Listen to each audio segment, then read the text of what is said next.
할렐루야. 좋은 일이 있습니다. 우리 전후 자 있는 사람 손을 잡고 한번 축복하죠. 좋은 일이 있습니다. 자, 오늘 안에 말씀 볼까요? 마가복음 11장.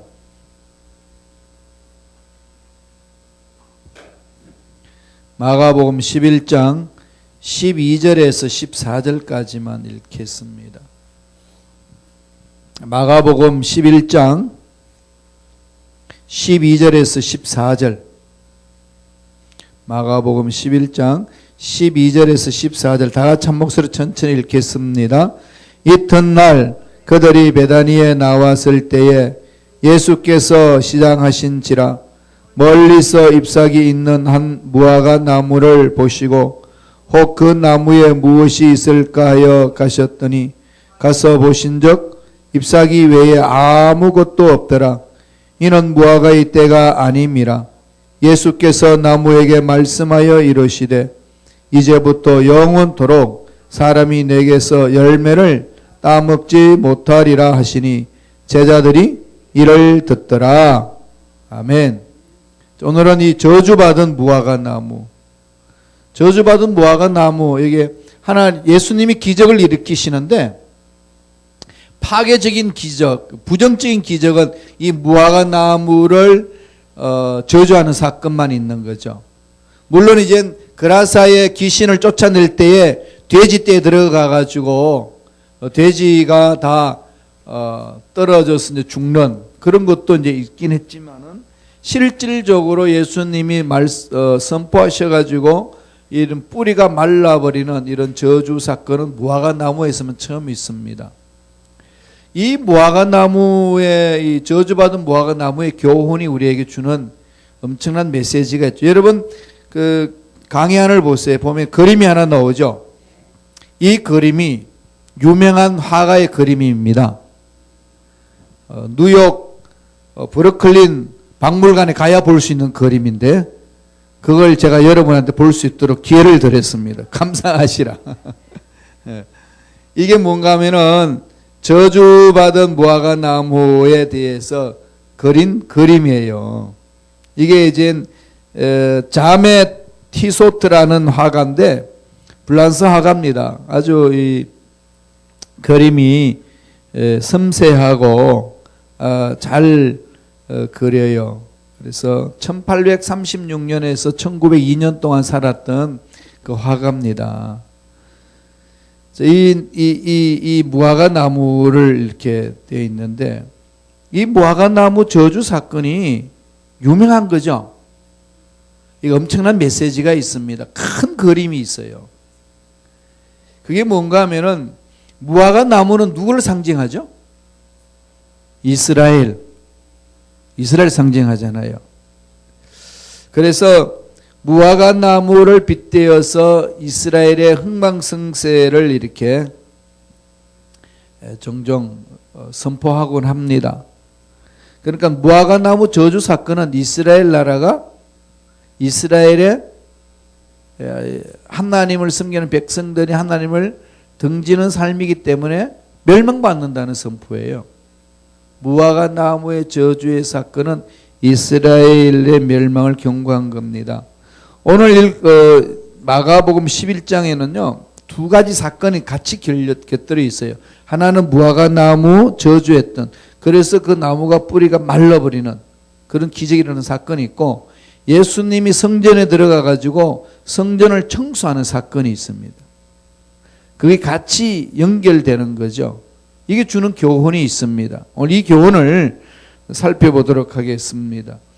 이 무화과 나무의 움직임은 여러분 잘 보셔야 돼요.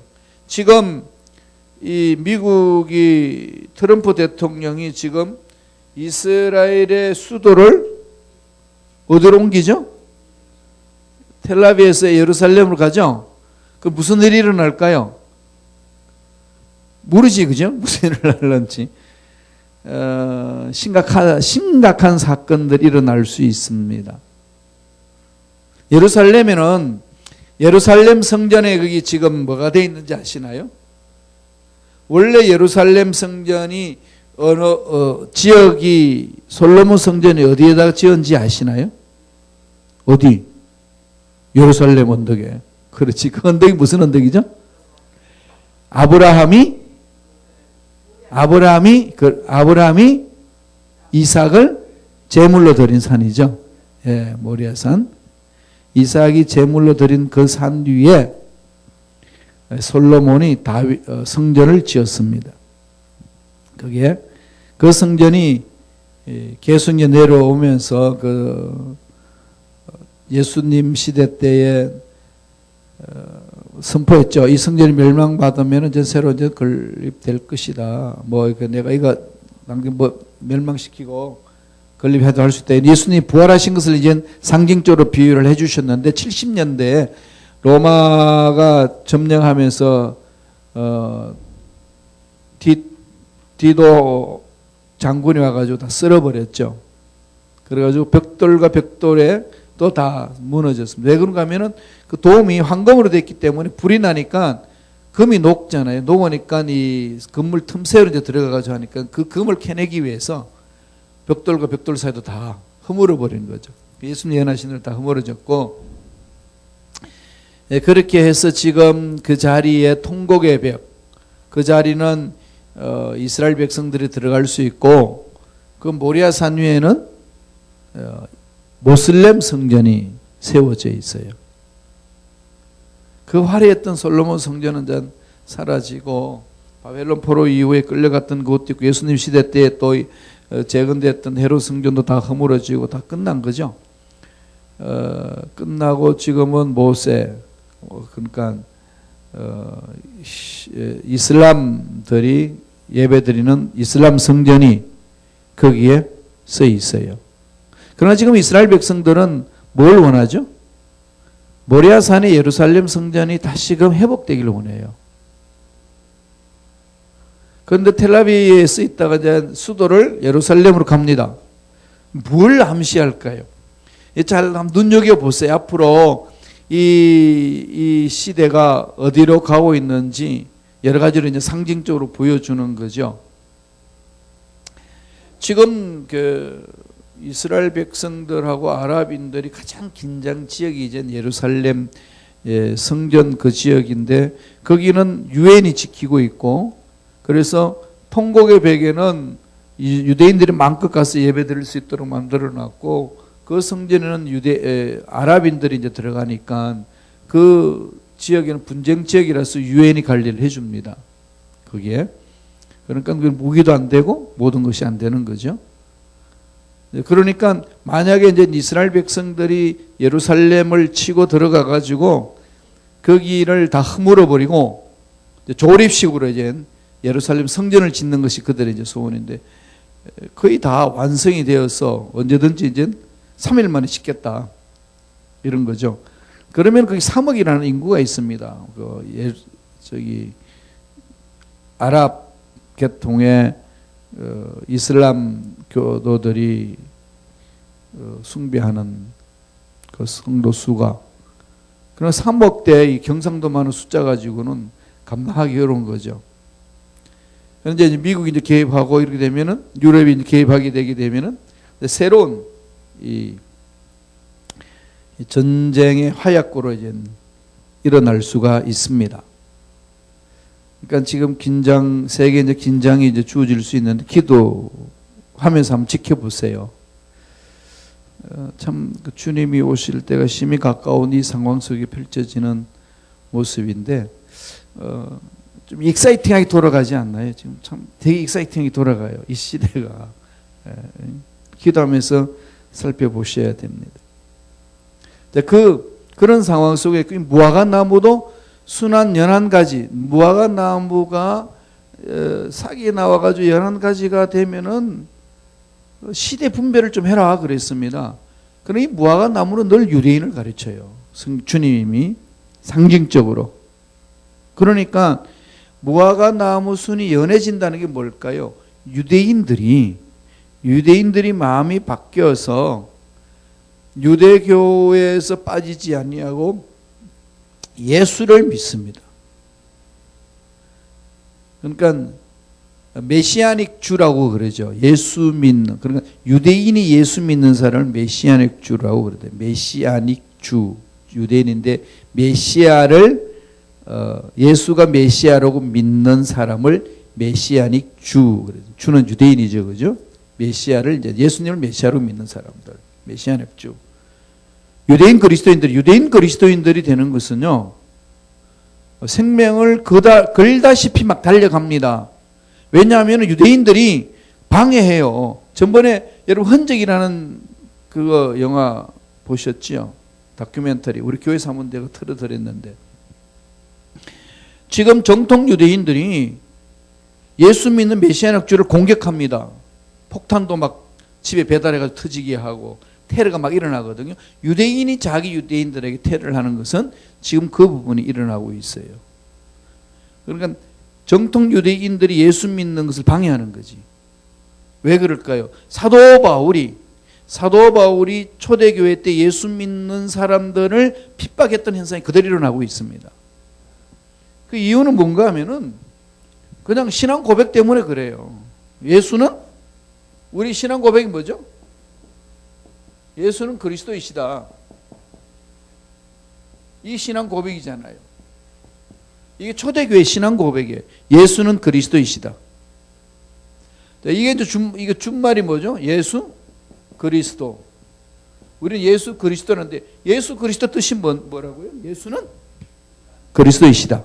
예수는 그리스도이시다. 이 신앙 고백. 예수는 인간 예수가, 그죠? 인간이 메시아다. 그죠? 인간, 그리스도는 메시아다. 구원자다. 그다음에 뭐죠? 하나님이다. 이렇게 고백하는 거죠.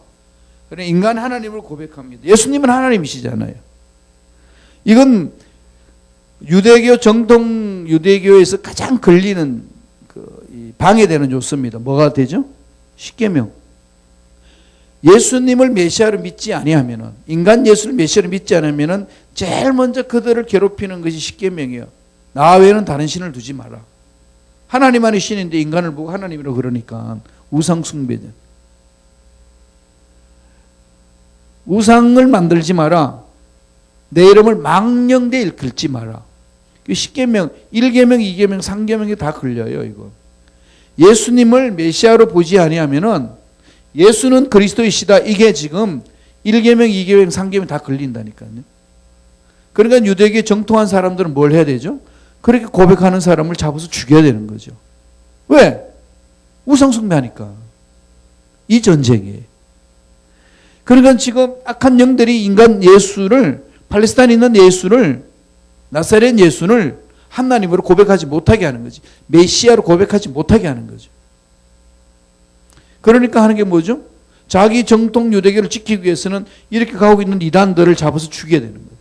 그래서 막 폭탄을 던지기도 하고, 뭐 테러도 시키고, 린치도 하고, 뭐 여러 가지 지금 폭력을 막 하고, 거기 메시아닉 주가 예배 드리는 데는 정통 유대인들이 와가지고 막 돌 던지고 그 예배 못 드리도록 그런 핍박이 있는데, 지금 그 메시아닉 주가요 몇만 명이 됩니다.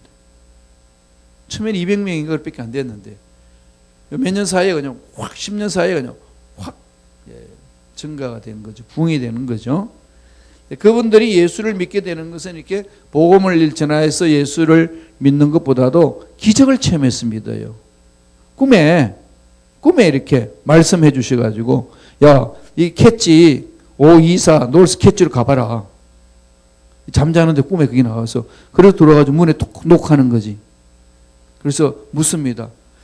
당신들 여기 우리한테 와서 묻는 거지요. 너희들 누구냐?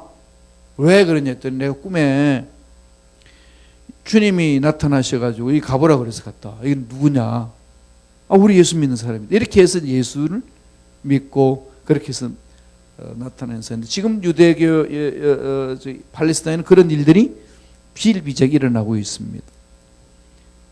그래서 예수님이 말씀하셨던 연한 순환가지, 무화과 나무 연한 순환가지 있을 때는 때가 가까운 것을 알라. 계속 이렇게 가르쳐 주신 거죠. 근데 지금 이렇게 막 일어나요. 유대에서 그게 막 일어났는데, 이번에 또 예루살렘을 수도로 정한다 이러면서 일어나는 긴장이 있는데, 이게 무엇인지 분별을 기도하면서 지켜보세요. 그러니까 지금 앞으로 시대에 뉴스거리가 일어나면은 이런 것들이 막 있을 거예요. 기도하면서 점검하고 나는 어떻게 준비할 것인가 살피는 거죠. 그게 중요합니다. 자, 오늘은 그 무화과 나무, 이 무화과 나무를 예수님이 저주해 버리셨어요. 2페이지 넘어갑니다. 무화과 나무를 저주하신 예수님. 한번 다 같이 다시 한번 12절 13절 읽어보지요. 이튿날 그들이 베다니에서 나왔을 때에 시작하신지라 멀리서 잎사귀에 있는 한 무화과 나무를 보시고 혹 그 나무에 무엇이 있을까에 가셨더니 가서 보신즉 잎사귀 외에 아무것도 없더라. 이는 무화과의 때가 아님이라. 이게 지금 해석이 이 성경 구절이 해석하기 난해한 구절이에요. 자, 무화과 때가 아니에요. 무화과 때가 아닌데 예수님이 무화과 나무한테 뭔가 있을까 싶어서 갔더니 열매가 없습니다. 열매가 없으니까 저주해버려요. 왜? 그래서 이것 때문에 예수를 떠난 사람도 꽤 있습니다. 신학자들 중에. 이 선한 예수 믿을 수 있냐? 무화과 때도 아닌데 그 열매 없다고 저주해버려? 그러나 뿌리 말려버려. 유락한 사람들 어디냐는 거지. 이게 가티가 없다는 거지. 그러니까 예수님이 그 식물을 저주한 일도 놀라운 일이죠. 그럼 예수님의 선하신 성품과 전혀 맞지 않는 것이 지금 무화과 저주 사건에 일어난 현상들입니다. 자, 그렇게 저주했어요. 그래서 나중에 하룻밤 자고 나서 아침에 가보니까 20절, 21절이 그럽니다. 한번 읽어봐요. 그 여러분 강의 안에 있습니다. 다 같이 읽습니다. 그들이 아침에 지나갈 때에 무화과 나무가 뿌리채 마른 것을 보고 베드로가 생각이 나서 여짜오되 랍비여 보소서 저주하신 무화과 나무가 말랐나이다. 자, 예수님은 기적을 일으키면서 사람을 살리시는 데 집중하셨잖아요. 바람을 잠재우고 바다 위를 가시고 그렇게 하셨던 예수님이 왜 무화과 나무를 저주해가지고 뿌리채 마르게 했느냐는 거죠. 파괴적인 기적을 행하셨잖아요. 이유가 뭘까요? 그러나 파괴적인 기적을 행하신 사건은 이 무화과 나무 사건이 유일합니다. 사람들이요, 막 그래요. 피곤해가지고 하도 시장을 하니까 그거 가가지고 먹으려고 그러는데 먹을 건 하나도 없어. 성질나서 그냥 저주해버렸다. 이런 사람도 있고,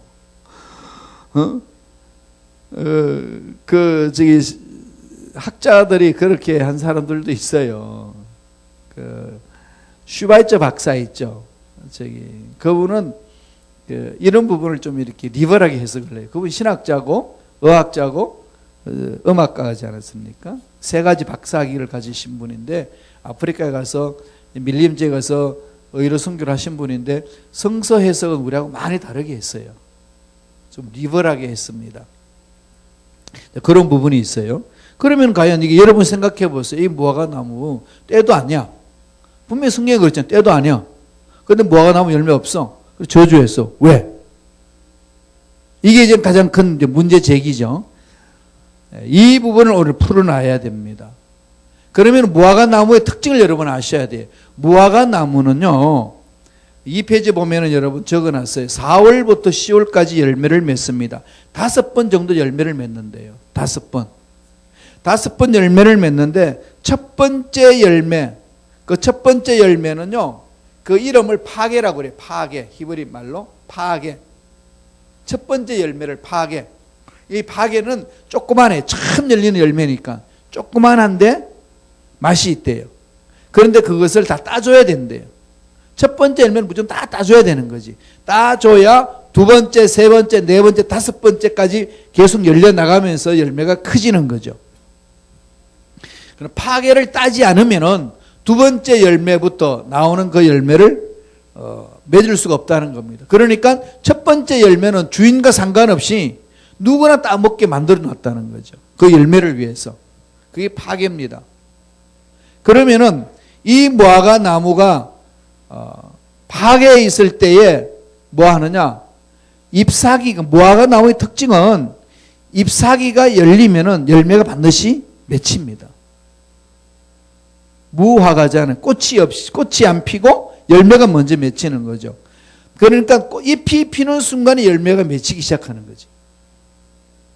그 잎이 피서 잎이 무성하는 그 순간에 열매가 처음에 맺히는 열매가 뭐냐? 파괴예요. 파괴. 그러니까 예수님이 가셨을 때에 지금 한창 철이 아니라는 그것은 이 파괴가 있을 당시지, 그 다음에 두 번째, 세 번째, 네 번째, 다섯 번째 맺힐 그 열매의 때는 아직 이르지 않았다는 겁니다. 그 부분을 말해요. 파괴라는 열매가 있어요. 뒷장 넘겨보세요. 3페이지. 3페이지 가게 되면은 또 열매가 있습니다. 그 열매가 테나입니다. 테나. 이 테나는 두 번째, 세 번째, 네 번째, 다섯 번째 열리는 열매를 테나라고 그래요. 테나. 그러니까 파괴의 열매가 없으면은 테나 열매가 없는 거지. 첫 열매가 있어야 되는 거죠. 첫 열매를 맺어야 되는 거예요. 그 다음에 첫 열매를 따주고 그 다음에 두 번째, 세 번째, 네 번째, 다섯 번째 테나가 열리는 거죠.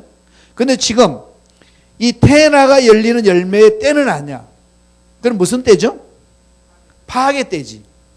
파괴가 열리는 열매, 첫 열매가 열리는 열매인데, 그러니까 무화과 나무의 특징은 잎이 피면은 열매도 같이 맺힌다는 거예요. 그 첫 번째 열매는 뭐라고요? 파괴 열매야. 먹을 수 있는 거예요. 그런데 예수님이 저주한 그 나무에는 잎만 무성하고 파괴가 없는 겁니다.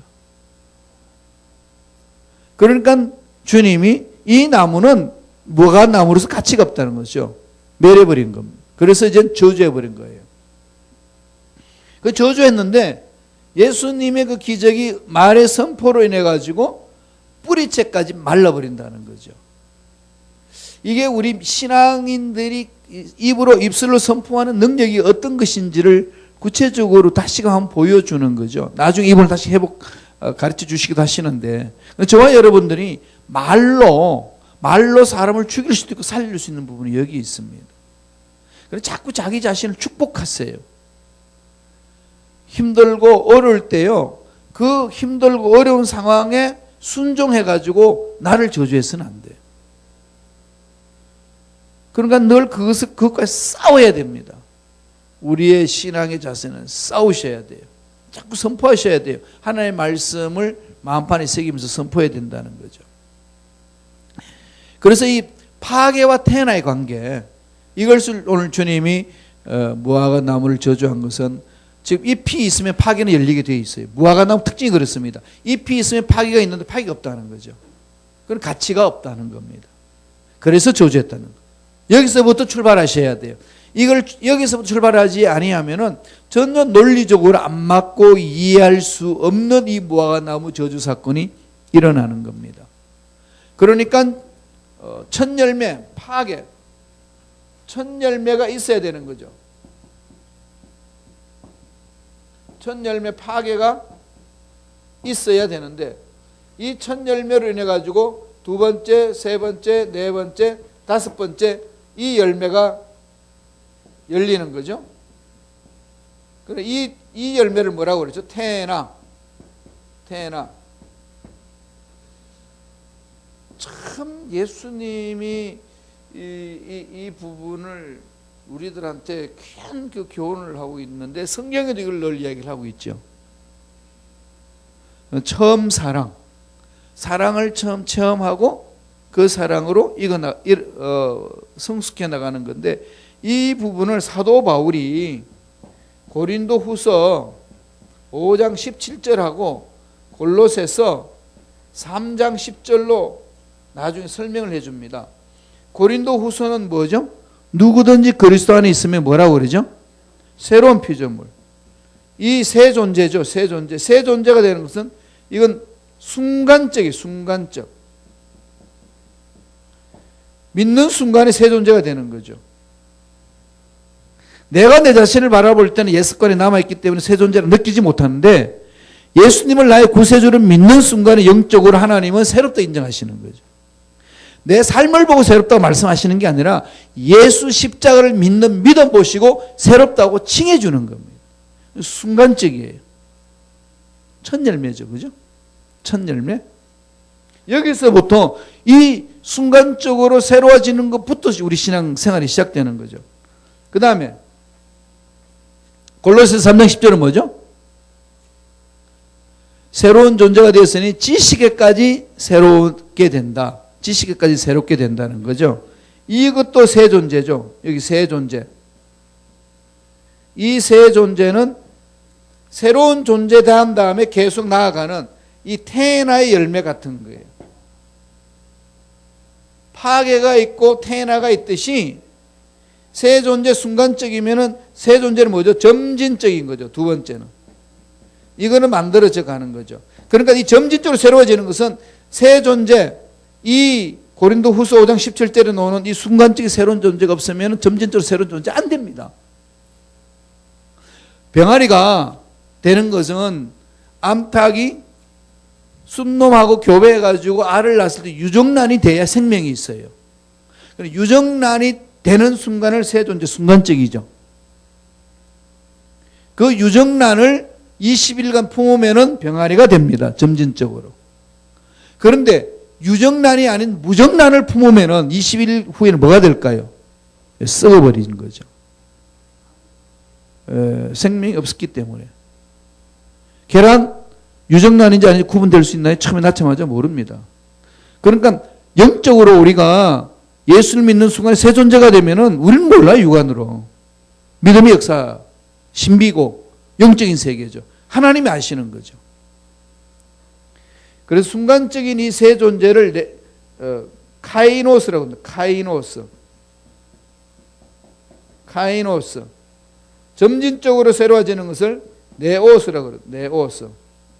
이런 거 여러분 좀 이렇게 기록해놨다 이렇게 구분하시면서 성경을 좀 보면은 이해가 가능할 거예요. 그러니까 무화과 나무는 파괴.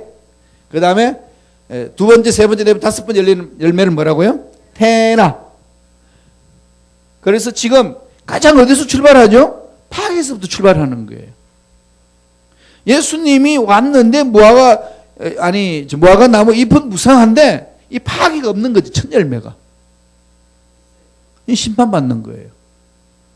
심판받습니다. 우리가 하나님 앞에 갔을 때 마찬가지죠. 새 생명이 있어야 되는 거지. 순간적으로 카이노스, 믿는 순간에. 그러니까 믿는 자는 생명이 있기 때문에 천국행으로 가는 것이고 안 믿는 자는 심판받는 거지. 사도 바울이 그렇게 풀어놨어요. 그래서 고린도 후서 5장 17절 하고요. 골로새서 3장 17절은 날마다 그렇게 머릿속에 외우셔야 되고, 그 다음에 골로새서 3장 10절 이 말씀 새 존재는요, 점진적으로 되는 거예요. 그런데 이 점진적으로 되는 것은 순간적인 내 카이노스 생명이 있어야 되는 거지, 순간적으로. 무화과 나무가 테나의 열매를 맺으려면 파괴가 있어야 되는 거예요. 그런데 파괴가 없는 거지. 파괴가 없으면 어떻게 하죠, 주님이? 저주해버렸죠. 그래서 심판받아서 뿌리째 말라버렸습니다. 이렇게 지금 연결되는 거죠. 그러면은 예수님이 무엇을 원하실까요? 예수 믿는 저와 여러분이 뭘 원하죠? 먼저 파괴가 있어야 되고 그 다음에 뭐가 있어야 되는 거죠? 테나가 있어야 되는 거죠. 그럼 오늘날 이걸 사도 바울이 설명한 걸 바라면 뭐하죠? 카이노스 있어야 되는 거죠. 믿는 순간의 새 존재, 뉴빙. 그 다음에 네오스는 점진적으로 새로워지는 존재. 이걸 가지고 더 신학적으로 말하면 칭의. 의롭다고 칭해주는 거. 칭의. 그럼 삶이 옳은 거 아니에요. 믿음으로 의로를 받습니다. 신비적. 그 다음에 믿음으로 의로움을 받은 우리들이 점차적으로 바뀌어지는 거예요. 여러분 안 바뀐다고 그러지만 다 바뀌었어요. 거짓말도 잘하고 쓰러지기도 하고 꼴값도 뜨는데 그러면서 서서히 이렇게 바뀌어져 갑니다. 그 성도님이 이렇게 그러시대요. 목사님, 제가 40년 신앙생활 했는데 우리 목사님 설교했는 내용이 하나도 기억이 안 나요. 그러셔요. 그래서 제가 물어봤어요. 40년 동안에 집에서 밥 먹으면서 메뉴 생각나요? 메뉴는 생각 안 나지만 뭐였죠? 밥 먹고 똥 싸고 밥 먹고 똥 싸고 해가지고 이렇게 사시잖아. 그런 거예요. 우리 말씀을 또 잊어버릴 수 있고 기억 안 나요. 그래가지고 제가 그냥 물으면은 지난주 뭘 여러분 암송했습니까? 그러면은 주보를 읽었는데 기억이 안 나는 거지. 지난주 설교 제목이 뭐예요? 그러면은 몰라요. 은혜 받았다고 그러는데 다 잊어버리잖아요. 그죠? 네, 그게 인간이에요. 그러면서 뭐 하죠? 점차적으로 바뀌는 거예요. 여러분, 일주일 전에 여러분 집에서 밥 먹은 거 메뉴 뭐 먹은지 아셔요? 물론 똑같은 거 먹겠지만. 그래도 많이 바꿨는데 잘 모르잖아요. 근데 먹고 사셨죠? 예, 그래요. 그러면서 우리가 건강해지게 사는 거잖아요. 건강하고 나아가는 거죠. 꼭 메뉴를 기억해야 되나? 메뉴 몰라도 돼요. 꼭 설교 제목 꼭 할 일은 뭐가 있어? 그 말씀이 순간적으로 나한테 아멘으로 받아들이고 내 영혼이 살찌고 새로워지는 거죠. 그래서 여러분 안 바뀐 것 같고 똑같은 죄악을 범하는 것 같지만 그렇지 않습니다. 하나님 보시기에 점진적으로 이렇게 가고 있어요. 내 옷으로. 다만 정도의 차이가 있는 거지. 그래서 중요한 게 카이노스고 파괴예요. 이 파괴가 없으면 저주받아요. 그걸 무화과 나무 저주 사건을 보여주는 거죠. 그럼 주님이 원하시는 것은 이 테나를 가져라. 파괴를 가지고 테나를 가져라. 그 다음에 카이노스 순간적으로 예수를 믿고 점차적으로 나아가라. 이거 없으면 저주받는다는 거죠. 그래서 예수님이 세 번째 3페이지 넘어갑니다. 풍성한 열매를 맺는 참된 신앙이 뭐냐? 자, 예수님이 이제 상징적으로 보여주는데 11장을 1절 안 읽었습니다만 한번 읽어보지요. 다 같이 마가복음 11장 1절 읽습니다. 그들이 예루살렘에 가까이 와서 감람산 밧바게와 베다니에 이르렀을 때에 예수께서 제자 중 둘을 보내시며, 이게 벳바게와 베다니가 있죠. 예수님이 이제 베다니에 이르러서 나왔을 때 배가 고파가지고 무화과 나무한테 열매를 얻으려고 보니까 그 무화과 나무에 이 파괴가 없었습니다. 첫 열매가 없었던 거지. 그러니까 이 열매는 가치가 없는 거죠. 잎은 무화과 나무 특징은 잎이 있으면 반드시 파괴가 있어야 돼요. 저와 여러분들이 신앙생활을 한다고 그러면은 잎이 있으면 반드시 뭐가 있어야 되죠? 파괴가 있어야 돼요. 예수 믿는 순간에 우리는 카이노스의 순간에 새 존재가 있어야 되는 거죠. 이렇지 않으면 심판받습니다. 언제든지. 그래서 그 새 생명 얻은 거잖아요. 그걸 어떻게 알죠? 새 생명이 있는지 없는지?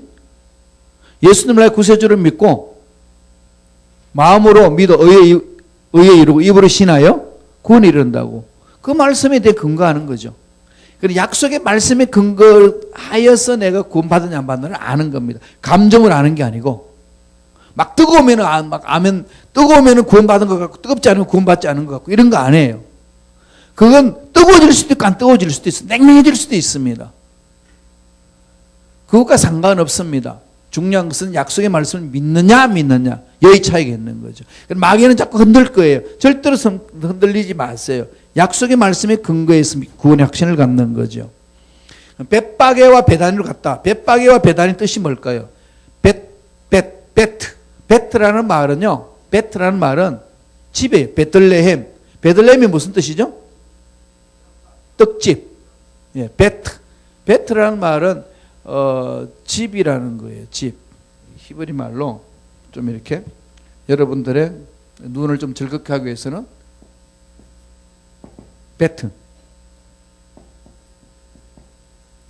그러니까 베트레헴 이렇게 해서 떡집 이렇게 나오는 거거든요. 그럼 벳바게 그러니까 뭐죠? 베트는 집이고 바게는 뭐라고요? 파게. 무화과 나무의 첫 열매죠. 그게 합친 것이 벳바게예요. 베다니, 벳하고 테나. 이게 이제 한국말로 베다니, 베타니 이래 되잖아요. 베타니. 베트는 뭐죠? 집. 테나는 뭐죠? 열매. 그 베다니. 그래 벳바게나 베다니는 다 뭐죠? 무화과 나무의 집이라는 거예요. 무화과. 그러나 그 당시 무화과 나무 많다는 거죠. 베다니. 베다니 유명한 지역이잖아요. 베다니 또 누가 살았죠? 나사렛. 베다니에 그 누가 있죠? 베다니에 나사로, 그죠? 마리아와 이 마르다, 이 나사로, 이 하나님의 기적의 사건이 일어났던 이 부분인데 이게 무화과 나무, 상징적으로 다행 보던 것을 지금 설명해 놓고 있는 거죠. 그래서 예수님이 기대한 열매는 뭐였다고요? 파괴를 기대했는데 입만 무성할 뿐이지 파괴가 없었다. 자, 마가복음 11장 13절에 제가 기록해 놨어요. 다 같이 한번 읽어 보실래요? 중간에 다 같이 읽습니다. 시작. 멀리서 잎사귀 있는 한 무화과 나무를 보시고 혹 그 나무에 무엇이 있을까 하여 가셨더니 가서 보신즉 잎사귀 외에 아무것도 없더라. 이는 무화과의 때가 아님이라. 무슨 때가 아니죠? 예, 무화과 때 어떤 때? 태나 열매를 얻을 때는 아니라는 거. 아직까지. 지금 파괴가 첫 열매 얻는 때예요. 첫 열매를 얻는 때입니다. 파괴 때는 아직, 태어날 때는 아직 오지 않았어요. 지금부터 3월, 4월 해가지고, 4월부터 해가지고 9월까지 쭉 내려가는데, 그러니까 이제 4월 첫째나 아니면 3월 말 정도에 이 나무가 잎이 무성한데, 파괴가 있을 것이라고 갔더니 없다는 거죠. 그래서 저주받은 거죠. 예수님이 오셔서 신앙의 모습은 있는 것 같은데, 생활 형식은 있는 것 같은 내용이 없다. 저주받는 거죠. 이걸 제일 먼저 어디에서 경고한 거죠? 무엇에 경고한 거죠? 유대인들의 종교 생활을 상징적으로 심판하는 그걸 보여주는 겁니다. 파괴가 열리지 않는 나무에서는 태나가 열리지 않습니다. 그러니까 열매가 없기 때문에 파괴 열매가 없으면 그 나무는 가치가 없습니다. 지금 유대인들의 삶이 그렇다는 거죠. 그렇기 때문에 3페이지 마지막에 보면 충격적인 교훈을 주죠. 예수님이 나무의 뿌리부터 마르게 한 것은 충격적인 교훈을 주시기 위한 겁니다. 이 충격적인 교훈이 뭘까요? 권력화되어버린 유대교회를 향한 교훈입니다. 그러니까 생명이 없다는 거죠. 오늘 우리 교회 공동체가 생명이 없으면은 남는 것은요, 서로 갈등밖에 없어요. 짜증만 나고 갈등이고, 다음에 고모함이고, 분리되는 거고, 싸움판 벌리는 거죠. 그러다가 그냥 끝내요. 이건 신앙생활 하는 게 아니라 종교생활 하는 거죠. 늘 제가 말씀드리지만은 신앙생활은 예수를 만나는 사건입니다. 말씀을 통해서 예수를 만나셔야 돼요. 그러니까 이 성경을 읽는데 그냥 하나님 말씀을 읽지 아니하고 그냥 좋은 말씀이라고 읽을 때는 그냥 그게 내 삶을 변화시키지도 못하고 신앙생활을 못합니다. 매달리셔야 돼요. 몸부림쳐야 됩니다. 내가 기어코 이 문제 속에서 하나님을 만나고 싶습니다. 끝까지 견디셔야 돼요. 부르짖어야 됩니다. 그러면 깨달음 주시고 마음의 평안도 주시고 서서히 이렇게 만들어내 가는 거죠. 그러니까 지금 이 무화과 나무를 저주해가지고 뿌리를 말랐다는 것은 그 종교에 타락한, 영적으로 타락한 유대인들을 향한 하나님의 질타입니다. 그걸 가르쳐 주는 거죠. 그러면서 우리에게 뭘 교훈할까요? 우리 신앙생활의 목표는 종교생활이 아니라는 거죠. 잎이 무성한 게 아니라는 겁니다. 예수님이 우리한테 원하는 것은 열매가 있어야 된다는 거죠. 생명이 있는 나무는 열매를 맺게 되어 있습니다. 생명이 있는 사람들은 예수님 앞으로 향하게 되어 있는 거지요. 이게 신앙생활이라는 것. 4페이지로 넘어갑니다. 그래서 무화과 나무 저주 사건을 통해서 예수님 우리에게 가르쳐 주는 것은 뭘까요? 열매를 맺으라는 겁니다. 열매를 맺으라는 것. 제일 위에 신앙의 목표. 신앙의 목표는 뭐라고요? 열매 맺는 것. 열매입니다. 참 신앙인은 열매가 맺힙니다. 참 신앙인은 파괴가 있습니다. 참 신앙인은 카이노스가 있어요. 카이노스가 있으니까 네오스로 점진적으로 나아가는 겁니다. 이 네오스 사건을 신학적으로 뭘로 말하냐면은 sanctification, 성화, 거룩해진다. 점진적으로, gradually sanctification, 점진적으로 거룩해지는 것. 거룩성의 의미는 뭐라고 그랬죠? 죄가 없는 거 그렇죠. 어떻게 죄가 없을 수 있나요? 회개하면. 예. 성경에서 원칙은 그거예요. 하나님은 거룩하신 분입니다. 거룩하신 하나님을 만나려면 저와 여러분 거룩해야 돼요. 거룩하지 않고는 하나님 못 만납니다. 거룩해야 됩니다. 왜? 하나님 거룩하시기 때문에. 그런데 우리는 죄 투성인데 어떻게 만날 수 있죠? 어떻게 하나님을 만납니까? 회개하는 거죠. 회개하면 거룩성이 유지되는 겁니다. 그래서 하나님 나라는 제일 먼저 선포되는 게 회개하라. 천국이 가까웠다. 회개죠, 회개. 회개라는 건 뭘까요? 울며 불며 후회하는 게 회개가 아니고, turn away. 터닝 포인트를 잡는 거죠. 유턴하는 거죠. 한마디로 말하면. 돌아가는 거. 잘못된 길에서 벗어나서 돌아가는 거. 제자리로 찾아가는 거죠. 그게 회개예요. 오늘 현대인들은 많이 후회를 하고 눈물을 흘리는데 회개를 안 해요. 계속 차를 몰고 가는 거지. 후회하면서 계속 몰고 가는 거예요. 그냥. 그럼 매일 울고 가는 거지.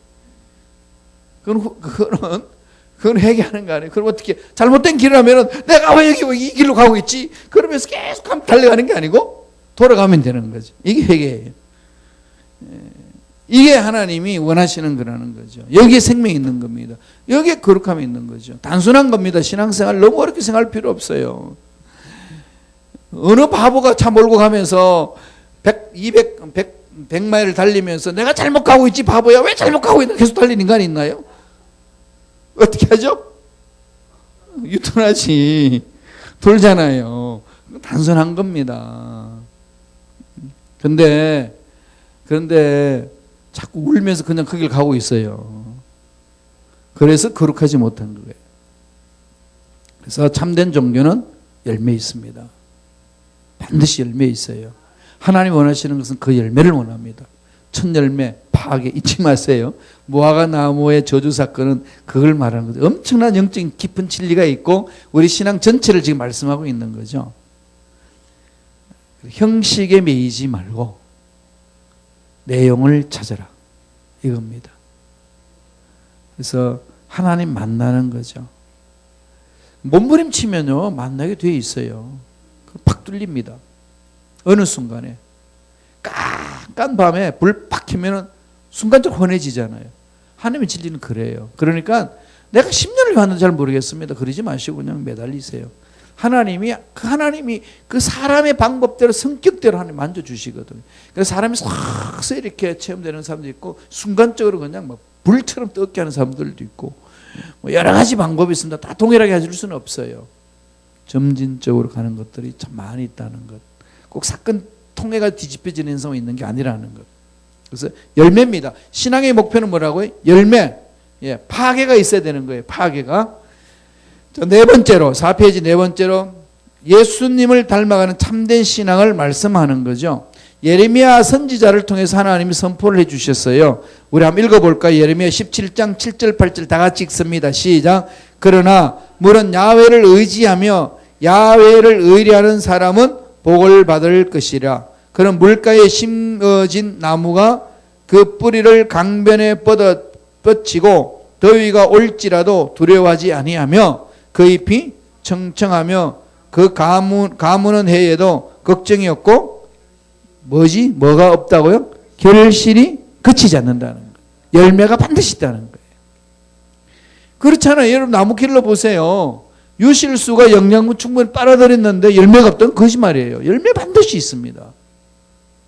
생명 있는 데는 반드시 열매가 있는 거죠. 그러면 열매를 어떻게 맺어야 될까? 저와 여러분 신앙생활에 예수님이 가르쳐 줬잖아요. 그 제가 적어놨습니다. 요한복음 15장 4절에 중간에 보세요. 다 같이 읽어볼까요? 시작. 내 안에 거하라. 나도 너희 안에 거하리라. 가지가 포도나무에 붙어있지 아니하면 스스로 열매를 맺을 수 없음같이 너희도 내 안에 있지 아니하면 거하리라. 나무와 가지의 관계죠. 나무와 가지의 관계죠. 나무와 가지의 관계. 그러니까 예수님이 나무라면 우리는 가지라는 거죠. 그러니까 예수님이 이렇게 나무가 있어요. 이렇게 나무 뿌리가 이렇게 되어 있는죠. 그럼 우리는 뭐죠? 이 가지잖아요. 이 가지죠, 이렇게. 자, 그러면 이 가지가 나무에 붙어 있어야 돼요. 그죠? 이게 붙어 있어야 되는 거지. 이게 잘리면 이 가지는 열매 못 맺습니다. 열매는 내가 맺는 것이 아니라 맺어지는 거죠. 맺혀집니다. 그잖아요. 예, 붙어만 있으면 맺혀지는 거죠. 수동적인 거죠. 내가 열매 맺겠다고 몸부림치는 거 아니에요. 가지가 나무에 붙어 있으면 영양분을 빨아가지고 열매를 맺는 거지, 저절로. 이 가지가 지가 열매 맺겠다고 난리치나요? 그건 신앙 잘못된 거예요. 그건 불교예요. 우리는 예수님께 붙어 있으면 돼. 예수님께 붙어 있으면 내 마음이 평안해져. 예수님 붙어 있으면 내 마음 죄책감이 사라져. 내가 죄책감을 없애겠다 몸부림쳐봐도 안 없어져요. 괴롭히니까. 그런 죄악에서요 막 벗어나려고 몸부림치면 칠수록 너에 빠져서 거죽거리는 것 같습니다. 그럴 때 어떻게 하라고요? 말씀만 들어오세요. 말씀을 붙드세요. 그리고 내 생각을 내려놓으세요. 그러니까 말씀을 딱 붙들면은요 말씀이 나를 지배하는 거죠. 그러니까 문제가 나를 지배하지 못하도록 자연히 말씀이 밀어내는 거죠. 저 사람이 나를 뭐 어떻게 바라볼까? 그거 매이지 않는 거죠. 점차적으로. 열매, 이 열매는 맺혀지는데 누구에서 맺혀지죠? 예수님 붙어 있으면은. 그래서 나중에는 예수님 붙어 있는 사람은 뭐라고 이야기하죠? 성령의 열매를 그러잖아요. 성령의 열매. 성령의 열매. 성령의 열매는 뭐죠? 사랑. 그 다음에 희락. 그 다음 뭐죠? 화평. 그 다음에 인내, 오래 참음. 자비. 그 다음에 뭐죠? 양선. 그 다음에 충성. 온유. 절제.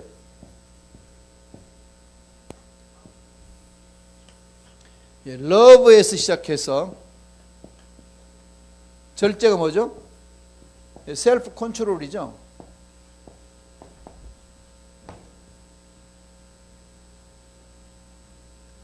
사랑으로 시작해서 자기 스스로가 컨트롤할 수 있는 거죠. 자기 마음.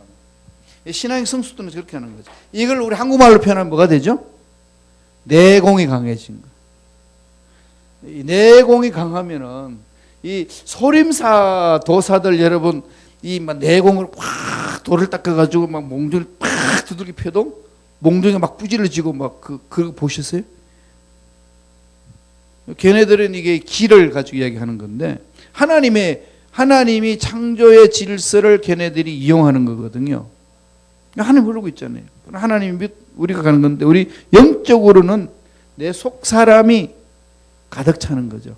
내 속이 사랑으로 가득 차 있으면 위험이 들어와도 사랑은 몰아냅니다. 사랑으로.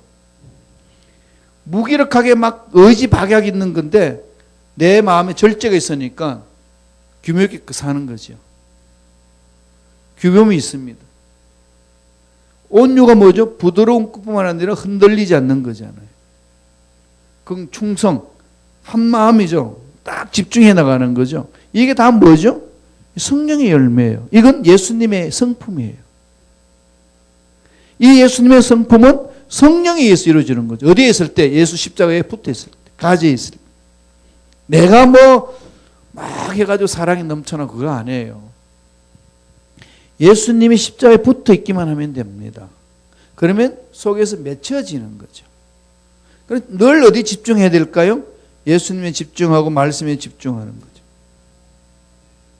그러면 이제 내가 사는 게 아니죠. 그래서 늘 말씀드리지만 전 요새 늘 두 문장을 엎조리면서 잠들고 일어납니다. 나는 십자가에 죽었다. 야훼를 인하여서 감사하자. 나는 십자가에 죽었다. 죽었으니까 말이 없고 근심, 걱정, 불안도 다 죽은 거예요. 앞날의 염려도 죽은 겁니다. 그럼 내 안에 예수님이 사시는 거죠. 예수님이 사시는 거예요. 그러니까 죽음, 공포도 이겨내는 힘은 이미 예수 안에서 죽었으니까, 십자가 죽었으니까 부활의 생명을 나한테 있는 것이고 내 안에 예수님이 사는 거죠. 예수님이 인생의 주인인 거죠. 예수님이 주인이잖아요.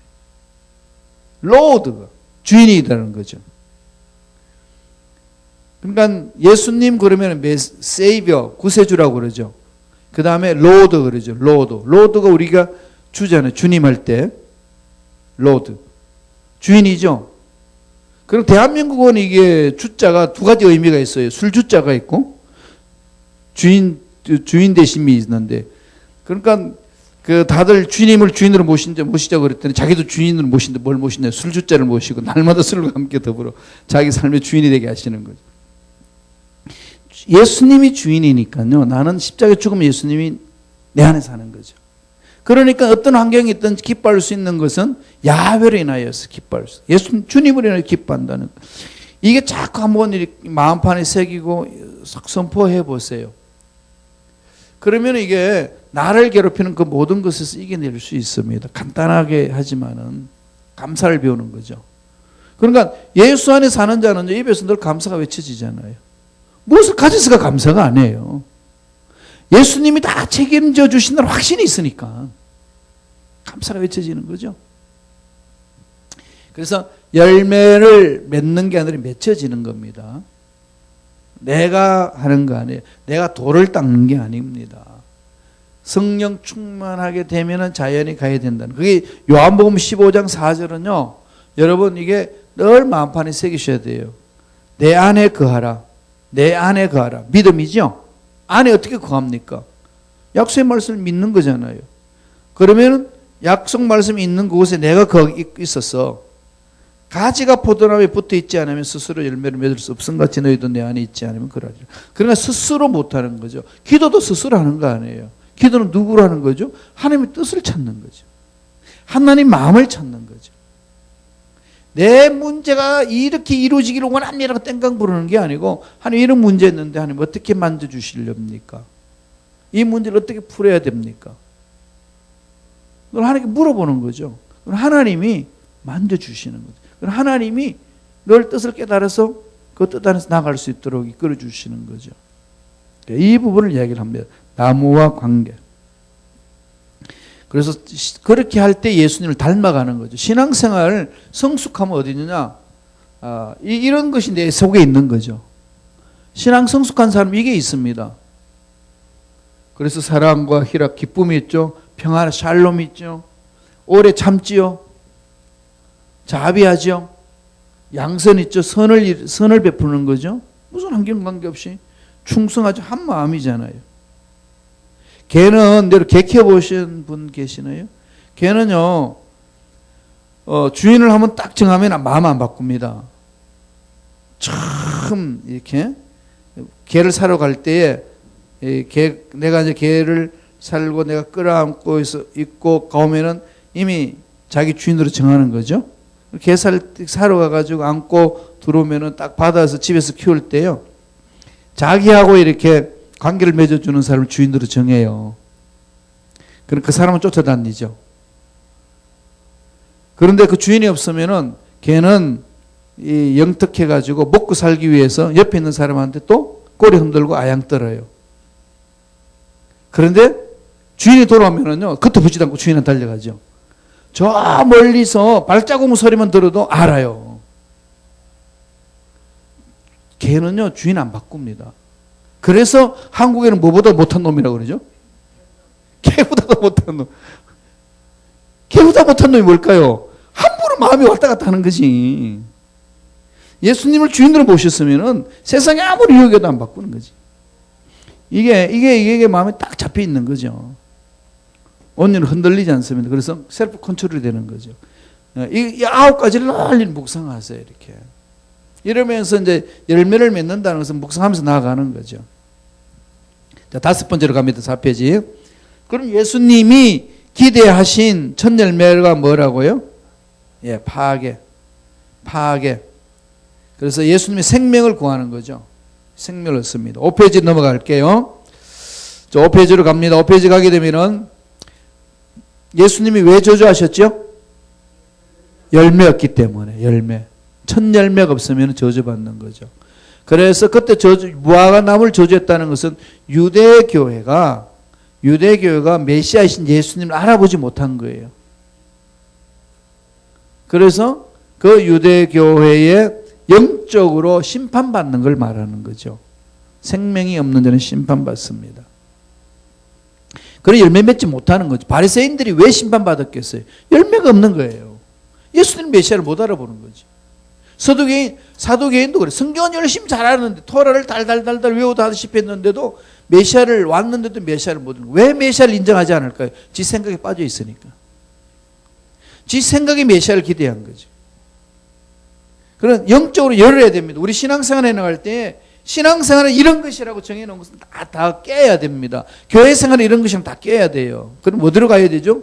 말씀에 의해서 딸 끌려가는 거죠. 성령에 의해서 끌려가야 되고 말씀에서 끌려가는 것이 신앙생활이에요. 그래서 자꾸 깨트려야 됩니다. 그래서 저와 여러분들은요, 내가 가지고 있는 생각을 자꾸 깨는 작업을 해야 돼요. 그게 바로 이 네오스예요. 카이노스가 있으면 네오스로 가는 거죠. 나도 모르게 자꾸 이 새로운 생명을 깨버리려고 그러는, 새로운 생명마저도 잃어버리는 거죠. 왜 그럴까요? 영적 나 자신을 바라보지 못하니까. 처음부터 유대인들이 그랬나요? 아니잖아요. 자기 아집과 자기 고집, 자기 방법을 주장하면서 가는 겁니다. 신앙생활 오래 하면서 그렇게 될 수 있어요. 직분 받으면서 그렇게 될 수 있습니다. 그래서 신앙생활을 직분 받을 때 조심해야 될 부분은 그거예요. 평신도 때는 말씀 안에 순수하게 믿고 가다가 직분만 받으면은 이게 자꾸 뿌리 나려고 하는 그런 것들이 우리 속에 있습니다. 이걸 날마다 말씀 안에서 깨트리셔야 돼요. 열매 없는 것은 저주의 대상입니다. 꼭 기억하셔요. 파괴가 없으면은요, 생명, 태나 열매 못 맺습니다. 카이노스의 순간적 새 존재가 없으면은요, 날마다 새로워지는 네오스가 없습니다. 가장 중요한 것이 이거죠. 계란도 병아리가 되려면 유정란이 돼야 되지. 유정란이 안 된 무정란을 가지고 아무리 아끼고 잘 보살펴도 그건 썩 없어지는 거죠. 그러니까 예수 생명이 없는 자에게 예수 생명을 전해주는 것이 저와 여러분 가장 중요한 부분이에요. 전도해야 돼요. 생명을 전해주는 거죠. 가장 기뻐하시는 일이죠. 그래서 이제 교회 보면은요, 교회에도 전도에 사명이 있는 분들이 있어요. 각자 사명이 있거든요. 전도에 사명이 있으면은 이제 사명 있는 사람끼리 모여가지고 전도 특공대를 만들어야 돼. 다니면서 전도해야 됩니다. 그래 영혼이 살아나요. 그 일을 2018년부터는 좀 일으키기를 원해요. 이제 이 기본을 다졌으니까 다진 다음에 우리 해야 될 일이 그겁니다. 그 일을 해나가야 돼요. 그런다면 뭐하죠? 다음에 해야 될 것은 네오스예요. 이 교회들마다 유정란은 있는데 병아리로 부화가 안 돼. 날마다 계란 가지고 싸워. 네 계란이 크냐 내 계란이 크냐. 카이노스 생명이 있으면 뭐하죠? 부화가 돼가지고 병아리가 돼야지. 네오스가 돼야지. 그죠? 근데 그 생명의 원리를 아니고 그냥 자기 아집을 안 깨트리고 그냥 그대로 고착되어 버리는 거예요. 그러면 하나님 앞에 올바로 쓰임 받지 못하는 거죠. 그래서 열매 없는 것은 저주 대상에 가장 중요한 첫 열매가 중요하다는 거예요. 예수님이 기대하는 것은 첫 열매, 파괴가 필요합니다. 그래야 두 번째, 세 번째, 네 번째, 다섯 번째 열매까지 맺을 수 있습니다. 그래야 이 태나가 열리고 나아가는 거죠. 그래서 여러분 파괴가 있으면 그 다음부터 해야 될 게 뭘까요? 태나로 가야 되는 거죠. 이거 날마다 새로워져야 됩니다. 한번 새로워졌다 끝나는 카이노스가 새로워졌으면 날마다 네오스로 가야 돼요. 그런 생각을 바꾸는 거죠. 날마다 생각을 깨뜨리고 말을 받들고 삶의 스타일을 바꾸는 것이 바로 이 성령의 열매를 맺는 거죠. 나에게는 사랑이 얼마나 있고 희락이 어떤 건지, 내 마음에 기쁨이 있는지. 신앙생활을 올바르게 하면 기뻐요. 환경이 아무리 뒤집혀져도 기쁩니다. 참 묘하죠. 평강이 있어요. 하나님 은혜가 임하면 평강이 임한다니까요. 그러니까 실패해도 그걸 끝나지 않는다는 걸 아니까, 마침내 성공한다는 걸 아니까 평강이 임하고 스스로 이제 컨트롤이 되는 거죠. 그런 환경에 지배를 받지 않습니다. 자, 그래서 우리가 이것을 사도 바울의 표현을 우리가 받으자면 예수를 닮아가는 거죠. 그 에베소서 4장 중간에 있습니다. 6번 위에 중간에 에베소 4장 13절 14절 다 같이 한번 읽어봅니다. 시작. 우리가 다 하나님의 아들을 믿는 것과 아는 일에 하나가 되어 온전한 사람을 이루어 그리스도의 장성한 분량이 충만한 데까지 이르리니 이는 우리가 이제부터 어린아이가 되지 아니하여 사람의 속임수와 간사한 유혹에 빠져 온갖 교훈의 풍조에 밀려 요동하지 않게 하려 함이라. 성숙해야 어린아이처럼 속임수와 간사한 유혹에 빠지지 않는다는 거죠. 저와 여러분 자녀들이 대학생이 되었는데 아직까지도 3살 먹은 어린애처럼 행동하면은 여러분 기쁘시겠어요? 얼마나 찢어지겠어요. 우리 하나님도 그러시는 거지. 얘는 직분도 받아가지고 집사 직분도 받고 권사 직분도 받고 장로 직분 받은데 아직까지도 애 기저귀 차고 다녀. 그러면 하나님 마음이 얼마나 이게 찢어지시겠어요. 뭐 해야 되죠? 내 옷을 태나 열매를 나가야 맺어야 되는 거죠. 이게 예수님이 우리들한테 원하시는 겁니다. 그게 사도 바울은 장성한 분량에 이르기까지, 그리스도의 장성한 분량에 이르기까지 끊임없이 매달려야 되는 거죠. 자, 6번째로, 그러면 참된 신앙과 강도의 신앙이 있습니다. 예수님이 이 무화과 나무를 저주하고 나서 성전을 들어갔어요. 성전에 들어가 보니까 이 무화과 나무가 저주받을 수밖에 없는 상황에 놓여 있는 신앙인들이 있었습니다. 거기에. 읽어보죠. 다 같이 읽습니다. 마가복음 11장 15절 16절에 다 같이 읽습니다. 그들이 예루살렘에 들어가니라. 예수께서 성전에 들어가서 성전 안에서 매매하는 자들을 내쫓으시며 돈 바꾸는 자들의 상과 비둘기 파는 자들의 의자를 둘러 엎으시며 아무나 물건을 가지고 성전 안으로 지나다님을 허락하지 아니하시고. 왜 이런 일이 일어났을까요? 예루살렘 성전에 제물을 드리러 가게 되면 흠도 없고 점도 없는 걸 드려야 돼요. 그런데 지방에서 예루살렘까지 가지고 올라오면은 양을 정말로 통실하고 좋은 양을 갖는데 오다 보니까 ጭ룩ጭ룩 그리고 흠이 생기면은 제물을 못 드려요. 그러니까 어떻게 하죠? 성전에 보면은 그런 아주 흠도 없고 점도 없는 양을 준비해 놓은 거지. 누가? 거기 있는 관리인들이, 제사장들이. 그걸 가지고 비싸게 팔아먹는 거지. 그러니까 제사를 드리려면은 제물이 필요하니까 그 돈을 가지고 사야 되는 거예요. 비싸게 주고. 원래 대목에 돈 번다고. 그죠? 바가지 호금을 세우는 거지. 그럼 성전에서 그 짓을 하고 있습니다. 누가? 그게 제사 드리는 인간들이. 오늘날 말하면 우리 목사들이 성도들 돈을 다 인마이 포켓 하는 거지. 다 나를 섬기라 그러고. 이런 일들이 지금 현대도 비일비재하잖아요. 그 다음에 돈을 예물을 드리는데 로마 돈을 가지면 안 돼. 그러면 어떻게? 유대인들의 돈을 드려야 돼. 그러면 바꿔야 돼. 바꾸는 환전소가 성전에 있는 거예요. 고리대금으로 바꿔주는 거지. 이자를 높이 해가지고. 그러니까 비둘기도 이런 게 예수님이 와서 성전을 보는 거짓 하고 있어. 그걸 다 엎어버리죠.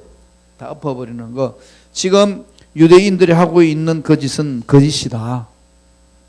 오늘날 우리 교회도 그런 짓을 할 수 있습니다. 현대 교회가 이걸 뒤엎으라는 거죠. 그래서 날마다 우리는, 저와 여러분은 교회를 개혁해 나가야 되는 거죠. 그래서 늘 물어야 돼요. 왜 내가 교회 나오나? 왜 내가 예수를 믿냐? 내가 왜 봉사하나? 무엇 때문에? 무엇을 위하여? 나의 신앙의 목적이 뭐냐? 늘 물으셔야 됩니다. 그걸 묻지 아니하면 나도 이 유대인들처럼 심판받을 수밖에 없고 조져받을 수밖에 없는 짓을 똑같이 한다는 거죠. 이 유대인들이 처음부터 그랬나요? 그거 안에 편리주의로 가는 거죠. 그러다 보니까 강도의 속을 만들, 이걸 가지고 강도의 신앙이라고 그럽니다. 내 마음대로 내 고집대로 행하는 것. 심판받는다는 거죠. 그래서 예수님이 그 5페이지 제일 마지막에 보세요. 마가복음 11장 17절 한번 읽어볼까요? 다 같이. 이에 가르쳐 이르시되 기록된 바 내 집은 만민이 기도하는 집이라 칭함을 받으리라고 하지 않았느냐? 너희는 강도의 소굴을 만들었도다 하십니다. 늘 기도와 하나님을 높이지 아니하고 자기 생각만 주장하는 거죠. 그러니까 목사는 자꾸 자기 생각대로 가자고 그러고 성도들은 다 또 지 생각대로 가자고 그러고 그러니까 부닥치는 거죠. 그래서 싸우는 겁니다. 그래서 안 되니까 헤어지는 거죠. 빠이빠이 하자는 거지. 그러면은 우리 예수 때문에 만났는데 이런 일이 있으면 어떻게 되죠? 무릎을 꿇어야지. 다 같이 하나님 앞에 무릎을 꿇어야 돼요. 우리의 생각, 우리의 주장이 하나님이 하신 말씀에서 얼마나 일치가 되는지 아니면 떨어져 있는지. 하나님 말씀과 멀면은 목사든 장로든 안수 집사든 권사든 상관하지 않고 그 생각에 맞춰야 돼요. 이게 우리가 모두 집중해야 될 일입니다. 그게 교회 공동체 해야 될 일이에요. 그게 나가는 거죠. 순교하는 것도 구제하는 것도 교회 살림 사는 것도 모든 것들을 이렇게 좀 모아서 하나님이 원하시는 그것으로 방향을 나가야 된다는 거죠. 6페이지 넘어가게 되면은 강도의 신앙이 되지 말고 예수님 하시는 말씀 뭐죠? 참된 신앙이라는 거죠. 예수님이 분노하시는 이유는 뭘까요? 하나님을 예배하는 장소가 돈을 섬기는 장소가 되어버렸습니다. 강도의 소굴이 된 거죠. 기도하는 집이 강도의 소굴이 되었어요. 왜 그렇게 되었을까요? 기도를 잃어버리는 거죠. 기도가 뭔데요? 하나님 뜻을 찾는 거. 기도는 하나님 뜻을 찾아나가고 내 피를 채우는 거잖아요. 하나님 뜻을 찾아야 돼요. 내 생각을 관철시키는 게 기도 아닙니다. 기도는 하나님의 뜻을 구하는 것. 하나님의 뜻 안에서 가르쳐 주신 대로 기도하는 거죠. 문제 있으면 하나님 이 문제 어떻게 기도하기를 원합니까? 물어보셔야 돼요. 그러면서 나아가야 되는 거죠. 그러면 하나님이 기도하다 보면은요 내 마음에 평안을 주셔요. 그렇게 하라고. 그래서 몸부림치는 거죠. 이렇게 하지 아니하면은 강도의 소굴이 된다는 거예요. 자기 생각들만 난무하지. 목사는 목사 생각만 주장하려고 그러고 성도는 성도 생각만 주장하려고 그러고 하나님의 생각은 없어. 그러면은 그 무슨 소굴이 된다고요? 강도의 소굴이 된다. 모두가 다 아버지 말씀에 순종해야 됩니다. 순종해 나가야 되는 거죠. 하나님 뜻에 맞추지 않고 나가는 신앙생활은 강도의 신앙이다. 강도의 소굴을 맞추는 거다. 그래서 말씀을 보여잡고 몸부림치는 겁니다. 자, 마지막으로 그러면서 주님이 기도를 가르쳐 주셔요. 하나님과 우리를 잇는 기도를 가르쳐 줍니다. 기도는 그 자체가 신앙의 목적이죠. 기도로 하나님을 조정하는 게 아니고 기도는 하나님 뜻에 맞추는 거죠. 내 마음을 하나님의 뜻에 맞춰 하나님이 하라는데 귀를 기울이는 거죠. 기도는 그렇게 가는 겁니다. 늘 자꾸 하나님께 물어보세요. 하나님 가르쳐 달라고. 말씀해 달라고. 그리고 약속의 말씀을 자꾸 외우세요. 기도하고 구한 것은 다 받은 줄로 믿어라. 이렇게 지금 계속 앞으로 나올 건데 그렇게 기도하는데 그럼 어떻게 기도하라고 그랬어요? 응답받는 기도에 대해서 오늘 세 가지로 이야기를 하는 거죠. 세 가지로. 첫째는 뭐 하라는 거죠? 의심하지 마라. 읽어볼까요? 마가복음 11장 23절 시작. 내가 진실로 너에게 이르노니 누구든지 이 산더러 들려 바다에 던져지라 하며 그 말하는 것이 이룰 줄을 믿고 마음에 의심하지 않으면 그대로 되리라. 그대로 되리라. 의심하지 말라는 거죠. 의심하지 않는 건 두 마음을 품지 말라는 거죠. 하는 게 집중하는 거죠. 그게 성령의 열매 뭐라는 거죠? 충성이죠. 한 마음 품는 거. 하나님 예수님께 집중하는 겁니다. 하나님 책임져 주실 줄로 믿습니다. 이 문제 맡깁니다. 알아서 하나님이 해결해 주신다는 확신을 갖고 매달리는 거죠. 교회 문제도 구역의 문제도 가정의 문제도 자녀 문제도. 그런데 하나님이 만지시는 건요. 멋지게 이루어 주시잖아요. 상상을 초월하는 일들이 납니다. 내 생각은 달라요. 타임테이블 하나 가지고 있습니다. 제가 독일에서 7년 동안 비자 없이 살았다고 말씀드렸잖아요. 제 생각은 금식 20일간 금식을 하고 끝냈으면 비자를 풀 줄 알았습니다. 안 풀어주셨어요. 언제 동안? 7년 동안. 그때 제가 20일간 금식한 거거든요. 교회 공동체도 그렇고 비자 문제도 다 그렇고 하나도 안 풀어줬어요. 그러면 속이 뒤집혀져요? 안 뒤집혀져? 뒤집혀지죠. 안 뒤집혀지는 거 아니겠어요? 아무 건 적도 없는데 뭐야? 그럼 하나님 왜 나를 보고 금식하라고 그랬어? 아무 일도 안 일어났어. 그런데 하나님은 계속 확인하시는 겁니다. 네가 나를 믿느냐? 저는 하나님 계속 믿고 나가는 거죠. 그럼 비자 없이 그렇게 7년 동안 갔는데 그 기간 타임 테이블 시간 동안에 나는 속이 타고 정말로 하나님 이룰 수 있습니까? 원망했던 건데 하나님 타임테이블이 있었어요. 네. 제가 원하는 대로는 아니었지만은 하나님이 이끄시는 방법이 있었다고. 확실하게. 얼마나 그냥 답답했겠어요. 그러니까 더 하나님께 기도하면서 공부하기 시작했죠. 그러니까 하나씩 그 비자 없는 상황 속에 언제든지 외국인 간청에 나가라고 하면 나가야 될 그 상황 속에서 시험 합격하고 논문 3월 달에 딱 마무리 짓고 그랬더니까 마무리 지으니까 3월 15일 날 외국 간청에서 편지가 왔어요. 앞으로 6월 말까지만 있다가 나가라. 그래가지고 그 논문 딱 마무리 지니까 7월 30일 구두 시험을 봐야 되는데 6월 말까지 가라 그러니까 한 달이 비잖아요. 어떻게 됩니까? 그래서 찾아갔더니 야 너희네들은 3개월 무비자가 있지 않느냐? 가라. 갔다 와라. 그래서 갔다 오면 6월 말에 들어오면 9월 달까지 있을 수 있으니까 충분히 시험 보고 갈 수 있다. 지금 가르쳐 주더라고요. 그래서 한국 나왔더니 한국 나와서 보니까 하나님이 뭘 기억하셨냐? 앞으로 내가 공부 마치고 가야 돼서 어떤 사역을 할 것인지 이 조영기 목사님을 만나서 스케줄이 이제 짜지는 거지. 그리고 한세대학교에 강의를 해야 되는데 그 한세대학교 강의가 5월 말에 다 결정이 돼. 그럼 내가 꼭 안 나왔으면은 그냥 날리는 거지 1년을. 그죠? 그러니까 나왔어야만 되는 거지. 나는 안 나오고 빨리 끝나고 7월 말에 갔으면 1년 날려야 되는 건데 앞으로 길이 열려질는지도 모르는데 하나님은 그까지 다 계산하시고 갔다 와라. 내 생각에는 나가는 게 되게 답답했어요. 그런데 가보니까 와 이럴 수가 있네. 타임테이블 만들어 놓은 거죠. 7월 30날 시험 합격하고 박사학위 받고 8월 달에 나왔어요. 8월 말에. 그러고 나서 9월 달부터 연구소장으로서 일을 하고 한세대 가서 이제 강의하고 이 타임 스케줄이 쫙 열려 있는 거죠. 제 생각에는 중간에 비자가 있어서 빨리 해결되고 한 줄 알았는데 하나님의 방법은 하나님 하시는 방법인데 정확하게 이런 게 저와 여러분 삶에 일어나는 거죠. 근데 우리는 자꾸 내 방법대로 안 되니까 이럴 수 있습니까? 라고 하는데 뒤집어 놓으면 하나님은 선하신 계획대로 이끄신다는 거죠. 그게 바로 하나님의 뜻에 맞추는 기도라는 겁니다. 이게 조지 밀러가 가르쳐 준 기도예요. 조지 밀러 기도 방법 그거잖아요. 그거 배워야지요. 우리는 너무나도 그런 부분을 교육을 너무 못 받았고 훈련을 안 받았다가 보니까 땡깡 부리는 것이 기도 열심히 하는 걸로 이렇게 착각할 때가 많습니다. 기도는 땡깡이 아니고 기도는 하나님의 뜻을 구하는 것이고 하나님 뜻 안에서 하나님 말씀하는 대로 부르짖는 겁니다. 그때 약속의 말씀을 의심하지 않는 거죠. 하나님 반드시 약속하신 대로 이루어 주신다는 것.